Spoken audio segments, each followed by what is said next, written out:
Saya bukan politisi. Saya dosen dan pendaki gunung.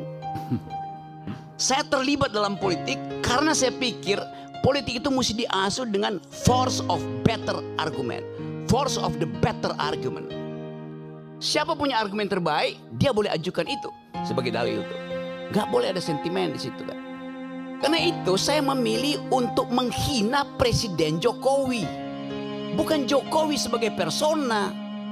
Yang saya hina jabatan dia tuh. Yang saya kritik jabatan dia. Rocky Gerung menghina presiden. Loh, presiden bukan orang, presiden itu fungsi jabatan. Presiden ada martabat. Presiden tidak punya martabat. Presiden itu disebut bermartabat ketika dia menjalankan fungsi sebagai raja. Karena tubuh publiknya menyatu dengan tubuh privat. Martabat itu hanya ada pada orang privat, itu disebut human dignity. Dignitasnya pada manusia. Itu satu frasa, human dignity. Saya menghargai manusianya, bukan jabatannya. Itu yang mesti jelas di kita tuh. Jadi kalau saya kasih kritik betul-betul metodologis. Apakah saya benci pada Presiden Jokowi? Enggak. Kaisang menikah, saya diundang oleh keluarga Jokowi. Nggak ada problem. Gibran datang ke rumah saya, Om Rocky saya mau belajar, duduk di situ loh gua kalau mau belajar tuh. Kasih saya kritik Om Rocky, dengar saya kritik. Siapa yang saya kritik? Bobi Nasution saya kritik. Sebagai apa Om? Sebagai gubernur. Anda belum saya kritik karena belum jadi wali kota, belum jadi wakil presiden. Pada waktu itu dia adalah wali kota. Saya kritik yuk. Nggak ada urusan saya dengan. Saya berbaik-baik dengan Pak Jokowi sebagai manusia, dengan Pak Prabowo, dengan Pak SBY segala macam tuh. Zaman SBY saya paling keras kritik beliau tuh. Sekarang tiap minggu saya diskusi tentang politik global dengan SBY, nggak ada soal. Jadi saya mau pisahkan antara mental seorang yang mampu untuk memisahkan pengetahuan dia tentang kebijakan dan penghormatan dia pada persona. Itu dasarnya. Jadi sekali lagi saya tetap akan kasih kritik. Apapun itu hak saya. Dan tidak mungkin saya dipidana kalau saya caci maki Jokowi atau saya muji Jokowi. Pasal itu nggak ada lagi. Tidak ada pasal penghinaan presiden. Udah hilang. Siapa yang hilangin? Saya berjuang dari zaman 98 di LBH untuk hilangkan pasal itu. Jadi kalau tanya kenapa Anda caci maki? Pasal itu nggak ada. Kenapa dia? Saya yang kita di LBH Buyung Nasution. Saya penasihat ahli Buyung Nasution dalam soal-soal untuk membereskan demokrasi kita. Jadi dari 98 saya tahu akal pikiran tentang perubahan konstitusi itu. Demikian juga dalam perdebatan.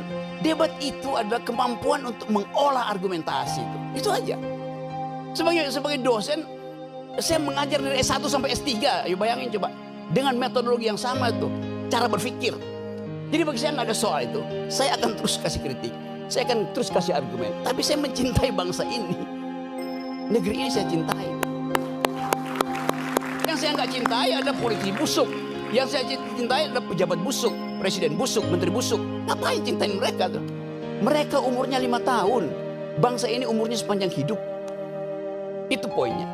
Jadi politik bukan the art of the possible. Kemungkinan bukan.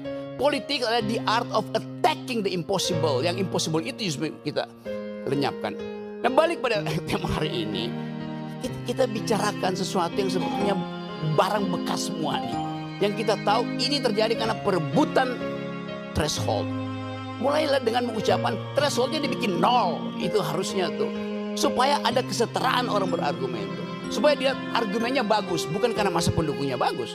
Karena itu saya terus mengatakan bahwa untuk menjadi calon presiden, calon wakil presiden, calon gubernur, calon bupati, calon apa aja, pakai prinsip pertama bukan elektabilitas, tapi etikabilitas. Ini calon pejabat ini pernah berbohong nggak? Pernah nyolong nggak? Kalau dia lolos etikabilitas, saya uji yang kedua, intelektualitas. Karena dia mesti berdebat dengan pemimpin dunia. Itu pentingnya latihan perdebatan. Dasar perdebatan adalah konstruksi berpikir. Dasar perdebatan adalah kemampuan untuk mengolah pikiran. Bukan sekedar untuk retorika, tapi dengan logika. Jadi kalau seseorang pemimpin, pilkada misalnya, dia lolos etikabilitas, oke, bagus, moralnya bagus. Tunggu dulu, belum selesai. Apakah dia mampu untuk mengunyah konsep ilmu pengetahuan, sejarah, etc. Jadi loloskan dia secara etikabilitas, loloskan dia secara intelektualitas, baru dia kita izinkan diuji elektabilitasnya. Begitu logikanya tuh. Bukan elektabilitasnya diuji duluan. Elektabilitasnya bisa disogok ke lembaga-lembaga survei kok. Nah, saya ingin didik bangsa ini sebagai seorang yang memilih profesi dosen, guru, supaya jujur dalam berargumentasi. Assalamualaikum warahmatullahi wabarakatuh. Waalaikumsalam warahmatullahi wabarakatuh. Oke, luar biasa.